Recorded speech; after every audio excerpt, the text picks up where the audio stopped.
In the shadowy streets of San Francisco, a figure with a .44 Magnum walked into cinematic history. Dirty Harry didn't just redefine the crime thriller, it rewrote what a hero could be. But behind the cold stare of Clint Eastwood's Harry Callahan lies a story far more tangled than what audiences ever saw on screen.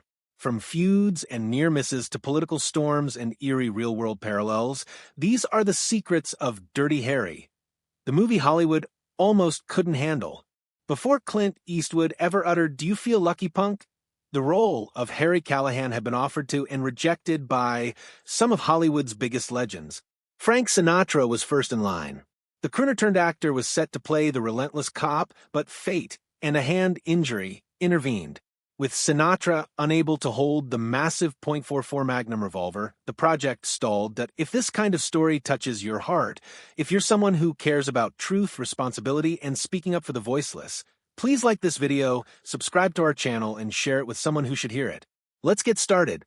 Next came John Wayne, who refused the script, calling it too dark and too cynical. Paul Newman was also approached but passed, though he suggested someone else might be perfect for it. Clint Eastwood.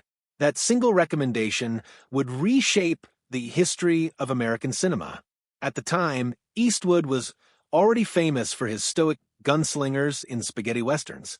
But Dirty Harry was different, raw, urban, morally ambiguous. It wasn't just a crime story, it was a reflection of a country on edge.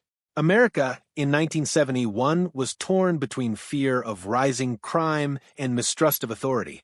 Eastwood's callous yet charismatic cop captured that tension like lightning in a bottle. Director Don Siegel, Eastwood's frequent collaborator, understood what the movie needed to be. Not glamorous, not polished, but real. He shot San Francisco like a city infected by rot.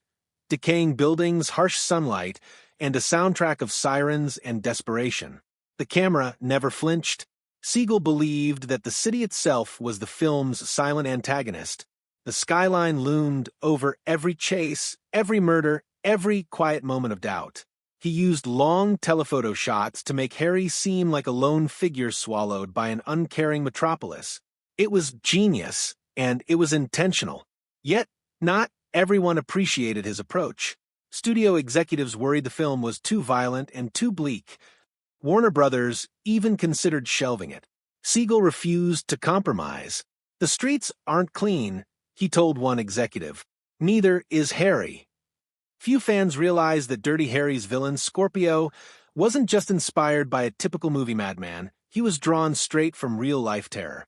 The Zodiac killer had terrified Northern California for years, taunting police with coded letters and unsolved murders. Screenwriters Harry Julian Fink and R.M. Fink took direct cues from those crimes to create Scorpio, a sadistic sniper who kills for pleasure and mocks the system that tries to stop him. Andrew Robinson, the actor who played Scorpio, gave a performance so unhinged that audiences believed he was truly dangerous. His eerie smile, his unpredictable movements, and his childlike taunts made Scorpio one of cinema's most unsettling villains. But the realism came with consequences. Robinson received death threats after the film's release. "People thought I was really that guy," he later said. "They'd stop me in the street and call me a monster." Eastwood even advised him to carry a real gun for protection. That's how deeply Dirty Harry blurred the line between fiction and reality. "Do you feel lucky, punk?" It's a line etched into pop culture. But here's the truth. The script didn't originally include it. Eastwood improvised variations during takes until Siegel found one that had the perfect sting. That one line distilled everything about the movie, menace, humor, and moral unease, into a single unforgettable moment. In a later interview, Eastwood admitted that Harry's speech wasn't meant to glorify violence. It was about control, he said. Harry was a man on the edge, but he always knew where the line was. Still, the public didn't see it that way. Critics accused the film of promoting fascism, of turning vigilantism into entertainment. Roger Ebert famously wrote that the movie works in spite of its politics, while others called it a dangerous fantasy for a violent age. Yet audiences didn't care. They lined up around the block, turning Dirty Harry into one of the year's biggest hits. The controversy only made it stronger. Not even Clint Eastwood and Don Siegel were immune to creative clashes. Siegel wanted more ambiguity in Harry's character, while Eastwood pushed for sharper dialogue and faster pacing. There was a particularly heated argument over the film's ending. In Siegel's version, Harry throws his badge away in disgust after killing Scorpio, a symbolic rejection of the system that failed him. Eastwood agreed with the moment, but not the tone. He wanted it to feel like resignation, not rebellion. Harry isn't quitting, Eastwood said. He's saying, the system's broken, but I'm still here. That single difference in interpretation shaped how millions saw the film's final moments. It's the kind of creative tension that can either destroy a movie or make it timeless. Few viewers catch the subtle layers baked into Dirty Harry. The camera often frames Harry from below, giving him an almost mythic presence, the lone warrior against chaos. Scorpio, meanwhile, is shot in jittery, off-center close-ups that make him feel unhinged and unpredictable. Even the color palette tells a story. The world around Harry is drenched in browns and grays, while Scorpio's scenes pop with unnatural brightness, red shirts, colorful billboards, flashing lights, visual chaos intruding on order. And then there's the cross symbolism. In the film's climax, Harry's showdown with Scorpio takes place near a giant cross at Mount Davidson.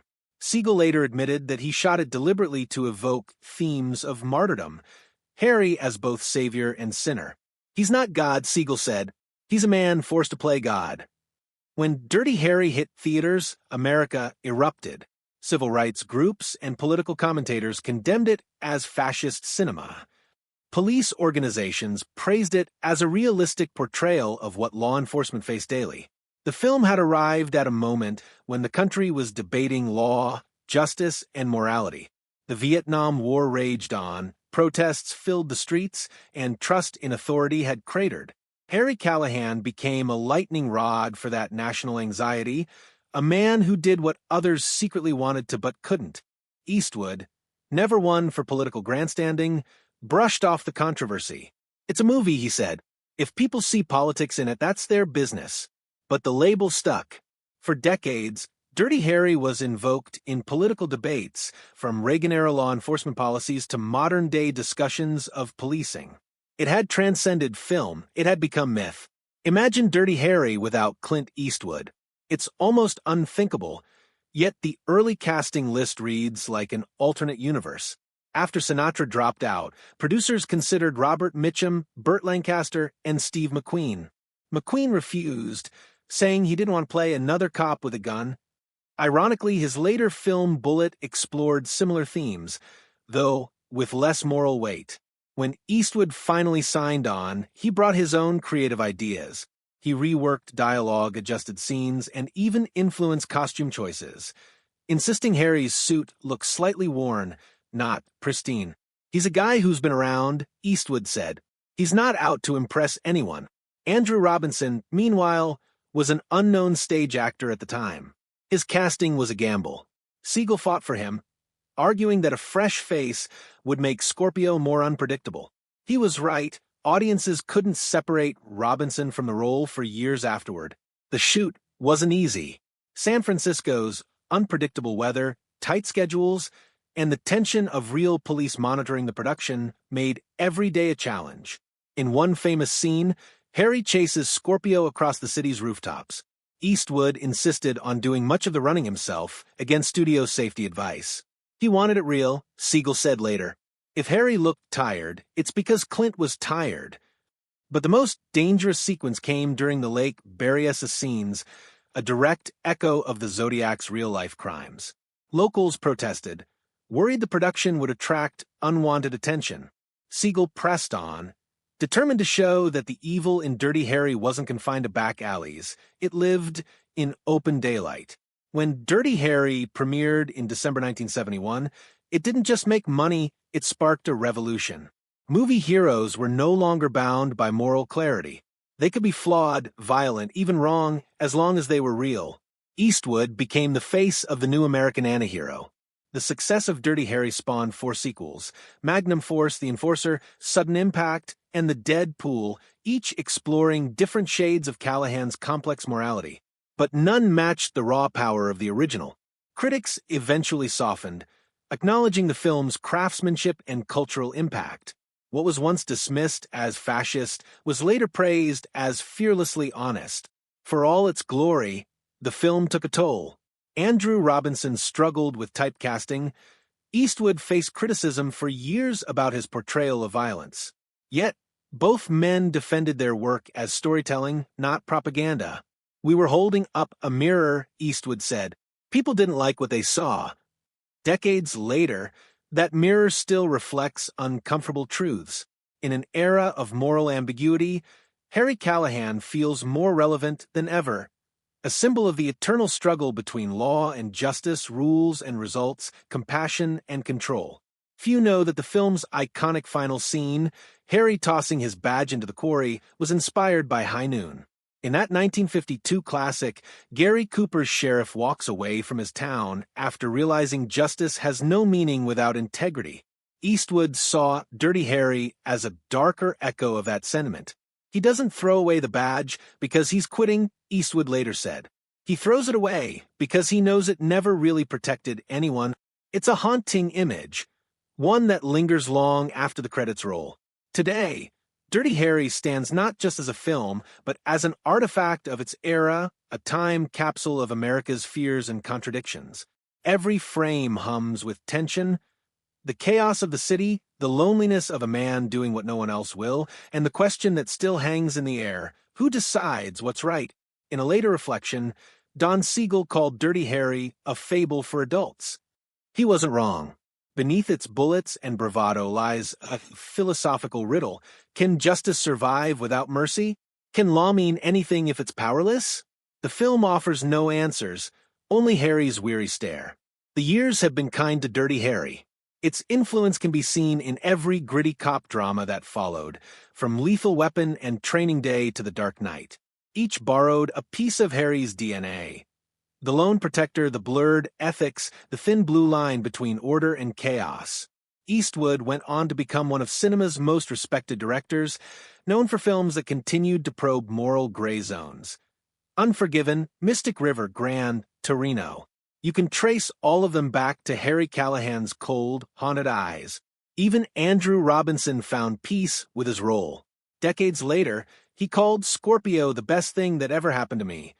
Time had softened the fear, leaving only respect for a character that changed film history.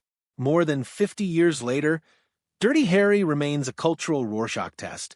To some, it's a right-wing fantasy. To others, a critique of institutional paralysis. But everyone agrees on one thing: it refuses to die. Each generation rediscovers it and finds new meaning. In an age of moral exhaustion, Harry Callahan's blunt honesty still resonates. "A man's got to know his limitations," he once said. "It's not a threat, it's a warning. Maybe even a prayer." So, what is Dirty Harry really? A thriller? A political statement? A masterpiece of moral confusion? Maybe all of the above. What began as a scrappy crime film became a mirror reflecting America's soul, scarred, defiant, searching